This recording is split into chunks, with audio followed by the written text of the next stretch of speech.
शरीर सदा नहीं रहेगा। ऐसा कोई शरीर नहीं जो सदा रहे, ऐसा कोई लोक नहीं जो नाश न हो उसका, और ऐसी कोई परिस्थिति नहीं जो नित्य रहे। कोई भी परिस्थिति नित्य नहीं रहेगी। तो नित्य एक तत्व परमात्मा सच्चिदानंद, बाकी सब उसकी जो माया है उसमें भिन्न भिन्न दिखता है। और वो नित्य परमेश्वर अपने से रत्ती भर दूर नहीं, क्योंकि वो व्यापक है, भरपूर है, सदा है, सर्वत्र है।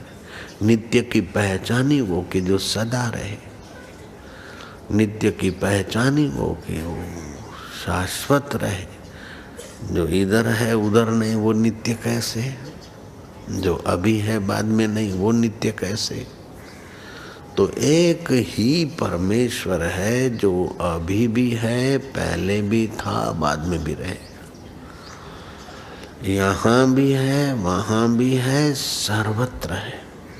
मुझे घाट वाले बाबा के प्रति, मेरे गुरुजी का शरीर शांत हुआ उसके बाद घाट वाले बाबा जी के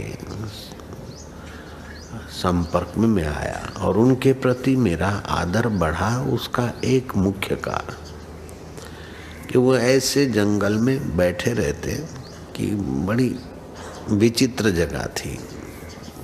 म्यूनसिपालिटी के लोग वहाँ कचरा डाल जाते पूरे हरिद्वार का। मैं कहा यहाँ से आप चलो, मैं अहमदाबाद आश्रम में आपके लिए सुविधा कर देता हूँ, या और कहीं जहाँ बोलो, इधर क्या। उन्होंने कहा आसाराम जो जहाँ है वहाँ अगर सुखी नहीं तो वैकुंठ में भी सुखी नहीं रह सकता। ये बात उन्होंने इतनी सारभूत कही, इसकी कीमत आप नहीं समझेंगे अभी, बहुत ऊंची बात है। जो जहाँ है वहाँ सुखी होना, संतुष्ट होना नहीं सीखा तो कहीं भी जाएगा सदा संतुष्ट नहीं रहेगा। एक बात वो मेरे हृदय में असर कर गई, उनके प्रति आदर का।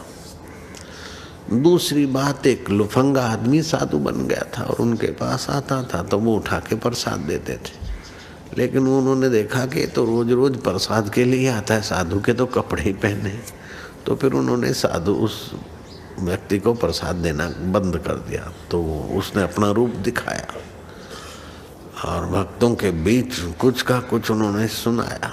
वो सुनाता गया, सुनाते सुनाते जब उसके सुनाने के अपशब्द खत्म हुए, इतने में मैं आ गया। मेरे को देख के वैसे भी वो पूंछ दबा के गया। तो लोगों ने बताया कि वो गालियां बक रहा था इतने लोगों के सामने, 2, 5, 10 जो भी भगत थे।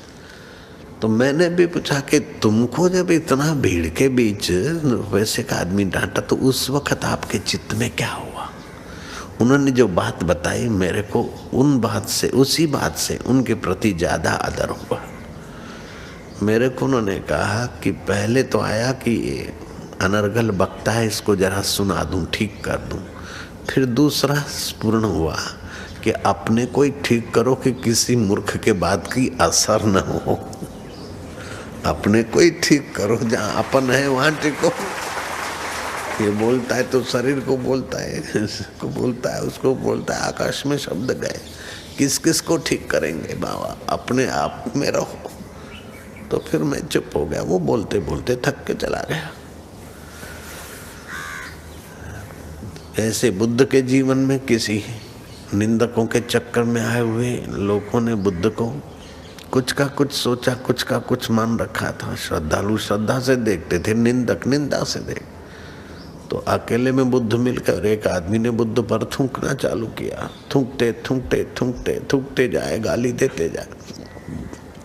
थूकते थूकते थूक का स्टॉक पूरा हो गया, गाली देते देते गालियों का ग्रामर पूरा हो गया। वो आदमी जाने लगा तो बुद्ध ने कहा बस मित्र, थक गए।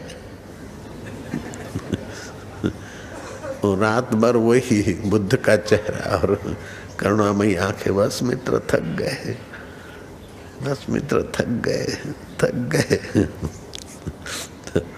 और रात भर करवटे लेता रहा। बोले बनते क्षमा कर दो, मैं तो आपको गालियाँ देकर चलाया, आप मेरे पीछे पीछे क्यों आए रात भर मेरे साथ। अब बुद्ध तो क्या है, मानसिक उसको दिखने लगा कि बुद्ध का चेहरा। बस मित्र थक गए, क्षमा कर दो भंते, मेरे से गलती हो गई। बोले क्षमा मांगने वाला तू क्यों आया, जो गाली बकने वाला तो चला गया, तू क्षमा मांगने वाला बीच में कौन आया। दी होगी कभी गाली, हुआ होगा कुछ लेन देन, भूल जाओ। तो जिन्हों को नित्य तत्व की प्राप्ति हो गई, समझ आ गई, उसको अनित्य सुख दुख, अनित्य मान अपमान और अनित्य जीवन मृत्यु का महत्व नहीं रहता।